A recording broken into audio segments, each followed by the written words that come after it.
சட்டமன்ற தேர்தல்ல நீங்க நாம் தமிழர் கட்சிக்கு வாக்களிக்கணும் அப்படின்னு நாங்க இந்த கூட்டத்தை நடத்துறோம். என்ன சிக்கலை தீர்க்கிறதுக்கு நீங்க நாம் தமிழர் கட்சிக்கு வாக்கு செலுத்தணும் அப்படின்றத நீங்க தெரிஞ்சுக்கணும். இந்த பகுதி எடுத்துக்கிட்டீங்கன்னா மிக முக்கிய பிரச்சனை, அதாவது நீர் மேலாண்மையே கிடையாது. இந்த பகுதியில மிக முக்கிய பிரச்சனை நீர் மேலாண்மை தான். நான் கடந்த ஒரு மாதமா கால்நடை பயணமாகவே பல ஊராட்சிகள்ல இருக்கிற பல கிராமங்கள்ல சென்று ஆய்வு செய்ததுல உண்மையில மனதுக்கு மிகவும் வேதனை தருகிற விஷயம் என்ன அப்படின்னா, நீர் மேலாண்மை சுத்தமா இந்த கோலார்பேட்டை தொகுதியில கிடையாது. எந்த ஏரி குளத்திலையும் நீர் கிடையாதுங்க. எந்த ஏரி குளத்திலையும் நீர் கிடையாது. அதற்கு வர வேண்டிய கால்வாய்களையும் தூர்வாரப்படல, ஏரி குளங்களையும் தூர்வாரப்படல. இதை ஏன் இப்படி வச்சிருக்காங்க அப்படின்னா, இந்த ஏரி குளங்களை அப்படியே வச்சாதான் ஆற்று மணலை அள்ளி விற்க முடியும். ஆற்று மணலை அள்ளி வித்து அவங்களால சொத்து சேர்க்க முடியும். அப்படி அப்படி அப்படி வச்சிருந்தாதான் அதனால பண்ண முடியும்.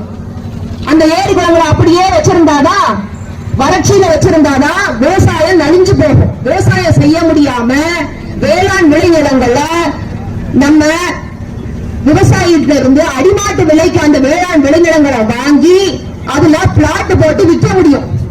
இப்படி பல தவறான விஷயங்களை செயல்படுத்தணும் அப்படின்னா நீர் மேலாண்மையை தவிர்க்கணும்.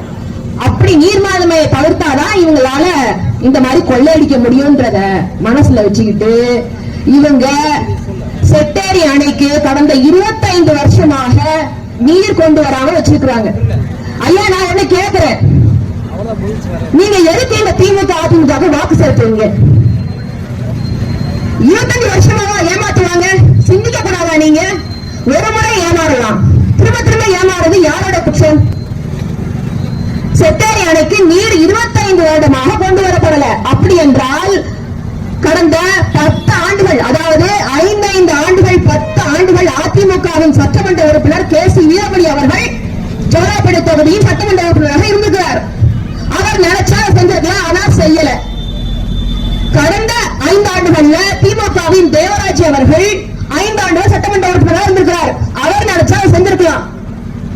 ஆனா இந்த அதிமுக திமுகவை சேர்ந்த சட்டமன்ற உறுப்பினர்கள் உங்களுக்கு பெரிய ஏமாற்றத்தை கொடுத்தாங்க. நீங்க இப்ப இல்ல, எத்தனை முறை திரும்ப திரும்ப உங்களுக்கு நீங்க வாக்கு செலுத்தினாலும் உங்களுக்கு செட்டேரி அணைக்கு தண்ணீர் வராது. அதை கொண்டு வர மாட்டார்கள். அதை கொண்டு வராம செட்டேரி அணையை அப்படியே விடுவாங்க. தென்பெண்ணை பாலாற இணைச்சிருக்கலாம். தென்பெண்ணை பாலாற்ற செட்டேரி அணை வழியா இணைச்சிருந்தாங்க அப்படின்னா செட்டேரி அணைக்கு மிக சுலபமாக தண்ணி எடுத்து வந்திருக்க முடியும். ஆனா அதை செய்யவும் மாட்டாங்க. தென்பெண்ணை பாலாறு இணைப்புன்றது மிகப்பெரிய திட்டம். அதை கடந்த 30 ஆண்டுகளாக கிடப்பில் அப்படியே போட்டாச்சு. 30 ஆண்டுகளுக்கு மேலாக ஜோலார்பேட்டை மக்கள் யோசிக்கணும், யோசிச்சு வாக்கு செலுத்தணும். திரும்ப திரும்ப ஏமாறாதுங்க. நீங்க யோசிங்க. வேளாண்மையை கைவிட்ட எந்த சமூகமும் வாழ்ந்ததா சரித்திரமே கிடையாது. வேளாண்மை நாட்டின் முதுகெலும்பு. அதை கைவிட்ட சமூகம் எப்படி முன்னேறும் யோசிங்க. இங்க சுத்தி சுத்தி பாக்குற முழுக்க முழுக்க வேளாண்மை நிலங்கள். தண்ணி இல்லாம எப்படிங்க வேளாண்மை நடக்கும்? 6 அடிக்கு போர் போடுறீங்க ஐயா, 1200 அடிக்கு போர் போடுறீங்க, தண்ணி வரல. இந்த சூழ்நிலை இப்படியே இருந்தா உங்க பிள்ளைகளும் பேர பிள்ளைகளும் இங்க எப்படி வாழ முடியும்? நான் இப்ப உங்களுக்கு சொல்றேன், செட்டேரி அணைக்கு எப்படி தண்ணி கொண்டு வந்திருக்கலாம் அப்படின்றத இப்ப நான் விளக்கமா சொல்றேன். இது ரொம்ப ரொம்ப முக்கியம் ஐயா, நீங்க கவனிக்கணும், எல்லாரும் கவனிக்கணும். நான் வாசிக்கிறேன் பாருங்க. ஓசூர் மாவட்டம் பாபூர் வழி ஓடும் தென்பெண்ணை ஆற்றிலிருந்து கிழக்காக கர்நாடகா ஆந்திரா எல்லைகளை ஒட்டியவாறு மலை பள்ளத்தாக்குகளின் வழியாக புதியவப்பு நீரோட்டம் சார்ந்து தேவிகை, சூளகிரி, வேப்பனவள்ளி, மகாராஜ கடை, ரிசர்வ் காடுகள் மற்றும் மேடுகாம்பள்ளி வழியே பருகூர் ஆறு. சட்டமன்ற தேர்தல்ல நீங்க நாம் தமிழர் கட்சிக்கு வாக்களிக்கணும் அப்படின்னு நாங்க இந்த கூட்டத்தை நடத்துறோம். என்ன சிக்கலை தீர்க்கிறதுக்கு நீங்க நாம் தமிழர் கட்சிக்கு வாக்கு செலுத்தணும் அப்படின்றத நீங்க தெரிஞ்சுக்கணும். இந்த பகுதி எடுத்துக்கிட்டீங்கன்னா மிக முக்கிய பிரச்சனை, அதாவது நீர் மேலாண்மையே கிடையாது. இந்த பகுதியில மிக முக்கிய பிரச்சனை நீர் மேலாண்மை தான். நான் கடந்த ஒரு மாதமா கால்நடை பயணமாகவே பல ஊராட்சிகள்ல இருக்கிற பல கிராமங்கள்ல சென்று ஆய்வு செய்ததுல உண்மையிலே மனதுக்கு மிகவும் வேதனை தருகிற விஷயம் என்ன அப்படின்னா, நீர் மேலாண்மை சுத்தமா இந்த ஜோலார்பேட்டை தொகுதியில கிடையாது. எந்த ஏரி குளத்திலையும் நீர் கிடையாதுங்க. எந்த ஏரி குளத்திலையும் நீர் கிடையாது. அதற்கு வர வேண்டிய கால்வாய்களையும் தூர்வாரப்படல, ஏரி குளங்களையும் தூர்வாரப்படல. இதை ஏன் இப்படி வச்சிருக்காங்க அப்படின்னா, இந்த ஏரி குளங்களை அப்படியே வச்சாதான் ஆற்று மணலை அள்ளி விற்க முடியும். ஆற்று மணலை அள்ளி வித்து அவங்களால சொத்து சேர்க்க முடியும். அப்படி அப்படி அப்படி வச்சிருந்தாதான் அதனால பண்ண முடியும். அந்த ஏரி குளங்களை அப்படியே வச்சிருந்தாதான், வறட்சியில வச்சிருந்தாதான் விவசாயம் நலிஞ்சு போகும். விவசாயம் செய்ய முடியாம வேளாண் விளைநிலங்கள்ல நம்ம விவசாயிட்ட இருந்து அடிமாட்டு விலைக்கு அந்த வேளாண் விளைநிலங்களை வாங்கி அதுல பிளாட் போட்டு விற்க முடியும். இப்படி பல தவறான விஷயங்களை செயல்படுத்தணும் அப்படின்னா நீர் மேலாண்மையை தவிர்க்கணும். அப்படி நீர் மேலாண்மையை தவிர்த்தாதான் இவங்களால இந்த மாதிரி கொள்ளையடிக்க முடியும்ன்றத மனசுல வச்சுக்கிட்டு இவங்க செட்டேரி அணைக்கு கடந்த 25 வருஷமாக நீர் கொண்டு வராம வச்சிருக்கிறாங்க. ஐயா, நான் என்ன கேட்கிறேன், நீங்க எதுக்கு இந்த திமுக அதிமுக வாக்கு செலுத்துவீங்க? 25 வருஷமாவா ஏமாத்துவாங்க? சிந்திக்க கூடாதா? நீங்க ஒரு முறை ஏமாறலாம், திரும்ப திரும்ப ஏமாறுறது யாரோட குற்றம்?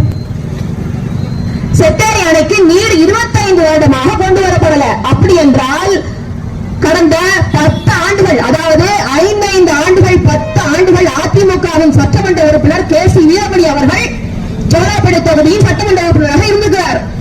அவர் நினைச்சா செஞ்சிருக்கலாம், ஆனா செய்யல. கடந்த 5 ஆண்டுகள்ல திமுகவின் தேவராஜ் அவர்கள் 5 ஆண்டுகள் சட்டமன்ற உறுப்பினராக இருந்திருக்கிறார். அவர் நினைச்சா செஞ்சிருக்கலாம். ஆனா இந்த அதிமுக திமுகவை சேர்ந்த சட்டமன்ற உறுப்பினர்கள் உங்களுக்கு பெரிய ஏமாற்றத்தை கொடுத்துட்டாங்க. நீங்க இப்ப இல்ல, எத்தனை முறை திரும்ப திரும்ப உங்களுக்கு நீங்க வாக்கு செலுத்தினாலும் உங்களுக்கு செட்டேரி அணைக்கு தண்ணீர் வராது. அதை கொண்டு வர மாட்டார்கள். அதை கொண்டு வராம செட்டேரி அணையை அப்படியே விடுவாங்க. தென்பெண்ணை பாலாற இணைச்சிருக்கலாம். தென்பெண்ணை பாலாற்ற செட்டேரி அணை வலையா இணைச்சிருந்தாங்க அப்படின்னா செட்டேரி அணைக்கு மிக சுலபமாக தண்ணி எடுத்து வந்திருக்க முடியும். ஆனா அதை செய்யல, செய்யவும் மாட்டாங்க. தென்பெண்ணை பாலாறு இணைப்புன்றது மிகப்பெரிய திட்டம். அதை கடந்த 30 ஆண்டுகளாக கிடப்பில் அப்படியே போட்டாச்சு. 30 ஆண்டுகளுக்கு மேலாக ஜோலார்பேட்டை மக்கள் யோசிக்கணும், யோசிச்சு வாக்கு செலுத்தணும். திரும்ப திரும்ப ஏமாறாதுங்க. நீங்க யோசிங்க. வேளாண்மையை கைவிட்ட எந்த சமூகமும் வாழ்ந்ததா சரித்திரமே கிடையாது. வேளாண்மை நாட்டின் முதுகெலும்பு. அதை கைவிட்ட சமூகம் எப்படி முன்னேறும் யோசிங்க. இங்க சுத்தி சுத்தி பாக்குற முழுக்க முழுக்க வேளாண்மை நிலங்கள். தண்ணி இல்லாம எப்படிங்க வேளாண்மை நடக்கும்? 6 அடிக்கு போர் போடுறீங்க ஐயா, 1200 அடிக்கு போர் போடுறீங்க, தண்ணி வரல. இந்த சூழ்நிலை இப்படியே இருந்தா உங்க பிள்ளைகளும் பேர பிள்ளைகளும் இங்க எப்படி வாழ முடியும்? நான் இப்ப உங்களுக்கு சொல்றேன், செட்டேரி அணைக்கு எப்படி தண்ணி கொண்டு வந்திருக்கலாம் அப்படின்றத இப்ப நான் விளக்கமா சொல்றேன். இது ரொம்ப ரொம்ப முக்கியம் ஐயா, நீங்க கவனிக்கணும், எல்லாரும் கவனிக்கணும். நான் வாசிக்கிறேன் பாருங்க. ஓசூர் மாவட்டம் பாபூர் வழி ஓடும் தென்பெண்ணை ஆற்றிலிருந்து கிழக்காக கர்நாடகா ஆந்திரா எல்லைகளை ஒட்டியவாறு